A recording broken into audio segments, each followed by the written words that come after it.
হযরত মুহাম্মদ শাহ ৫৭০ খ্রিস্টাব্দে সৌদি আরবের মক্কা নগরীতে জন্মগ্রহণ করেন।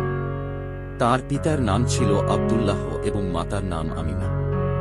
জন্মের আগেই তিনি পিতৃহীন হন এবং ৬ বছর বয়সে মাতাও ইন্তেকাল করেন। এরপর তাঁর দাদা আব্দুল মুত্তালিব ও পরে চাচা আবু তালিব তাকে লালন পালন করেন। তিনি কুরাইশ গোত্রের বনি হাশিম বংশের একজন সদস্য ছিলেন, যা ছিল মর্যাদাবান ও সম্মানিত পরিবার। ছোটবেলা থেকেই মুহাম্মদ শাহ ছিলেন অত্যন্ত সৎ, বিশ্বস্ত ও সদাচরণে অনন্য। মক্কার লোকেরা তাকে আলামিন, অত্যন্ত বিশ্বাসযোগ্য নামে ডাকত। তিনি পশুপালন ও পরে বাণিজ্যে জড়িত ছিলেন।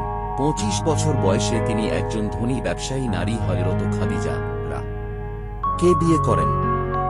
হযরত খাদিজা ছিলেন তাঁর প্রথম ও সর্বাধিক সহায়িকা। তাদের সংসারে ৬টি সন্তান জন্মগ্রহণ করে, ২ পুত্র ও ৪ কন্যা।